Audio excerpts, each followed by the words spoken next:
subscribe to my channel and also press this bell icon. नमस्कार दोस्तों, आज कलमवीर विचार मंच और साहित्य संस्कृति समाचार चैनल के सौजन्य से आयोजित इस काव्य गोष्ठी में आप सभी का हार्दिक स्वागत है।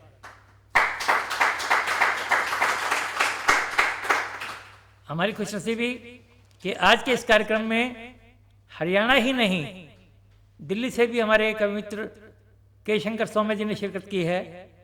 तो हरियाणा के कवियों के साथ आज उनको भी सुनते हैं। और के शंकर सौम्य जी जाने माने कवि हैं, कई बार चैनलों पे हमारे साथ आ चुके हैं।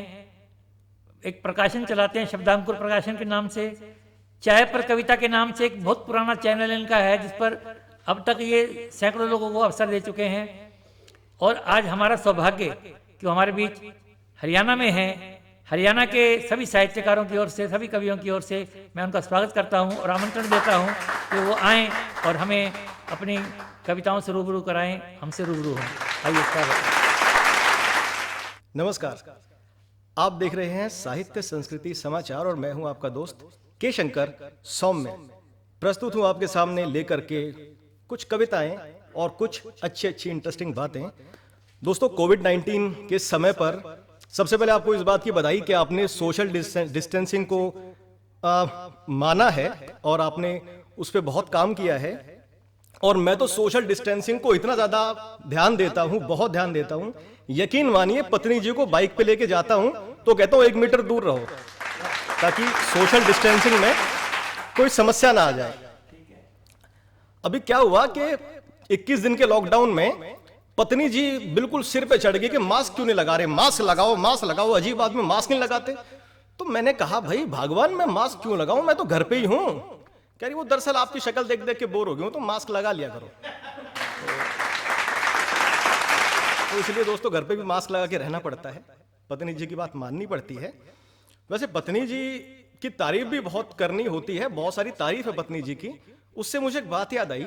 एक बार एक 35 किलो के जो व्यक्ति थे वो अपनी 350 किलो की पत्नी को लेकर डॉक्टर के यहाँ पहुंच गए और डॉक्टर से बोले, डॉक्टर साहब जब पिछली बार हम आए थे तो आपने कहा था कि अगर ये गेम खेलेंगी तो पतली हो जाएंगी।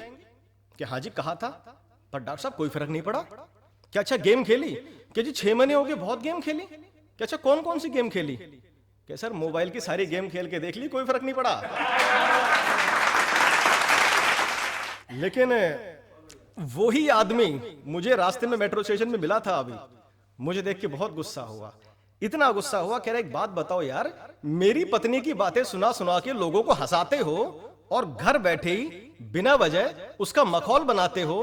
अरे भले आदमी, कुछ अलग करना चाहते हो तो अलग दिखो, और अगर हिम्मत है तो अपनी पत्नी पे भी कुछ लिखो। तो बस यही सोच करके मेरा स्वाभिमान जगा, थोड़ी हिम्मत इकट्ठी करी, क्योंकि पत्नी पे लिखना यकीनन बहुत बड़ी बात है, मुश्किल काम है, हिम्मत होनी चाहिए। थोड़ी सी जुटाई और 4 पंक्ति लिखी। पूरी कविता लिखने का अभी मेरा सौभाग्य नहीं हुआ है पत्नी जी पर। 4 पंक्तियां लिखी पत्नी जी के लिए, और उम्मीद ये भी करूंगा कि ये वीडियो उन तक ना पहुंच जाए कभी, वरना दिक्कत मुझे भी हो जाएगी।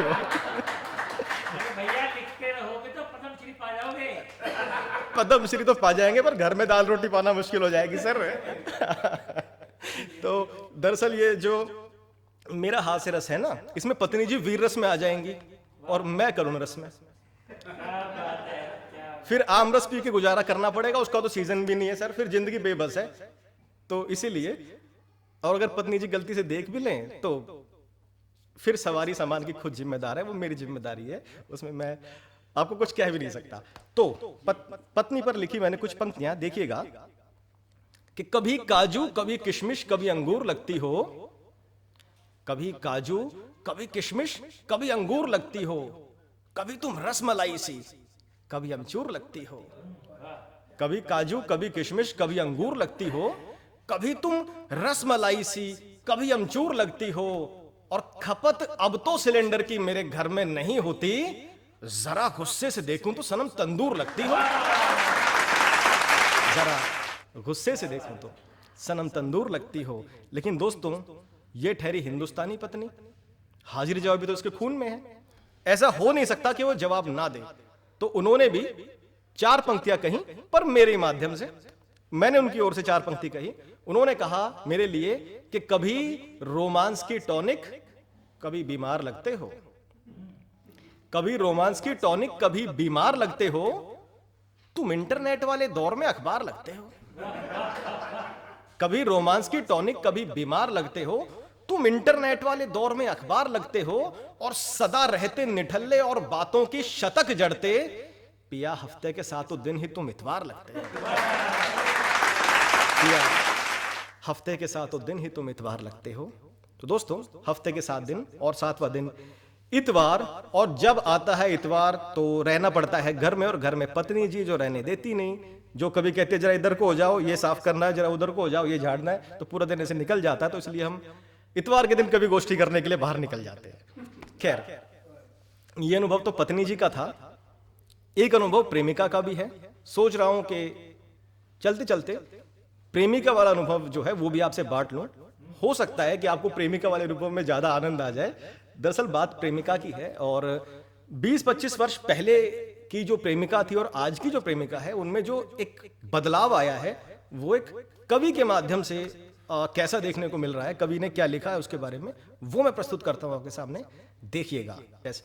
तो 20-25 वर्ष पहले की जो प्रेमिका थी उसके बारे में क्या भाव आए, देखिएगा कि गोरी को अनमोल है अपना हर श्रृंगार, गोरी को अनमोल है अपना हर श्रृंगार, तारे उसकी ओढ़नी इंद्रधनुष है हार, और इंद्रधनुष है हार गुलाबों जैसी कोमल, एहसासों की धूप प्रेम का घिरता बादल, और कहते हैं कवि सौम्य करे नैनों से चोरी, यौवन की धनवान गांव की अल्हड़ गोरी, यौवन की धनवान गांव की अल्हड़ गोरी। वक्त बदलता है, नजरिया बदलता है, लोगों का परिवेश बदलता है, सारी चीजें बदलती हैं, और अब बदलाव आते आते प्रेमिका में क्या बदलाव आया देखिएगा कि नए दौर की प्रेयसी, नई ही इसकी बात, नए दौर की प्रेयसी, नई ही इसकी बात, कपड़े घटते जा रहे, दिख रहा है गात, और दिख रहा है गात छिपी मेकअप के पीछे,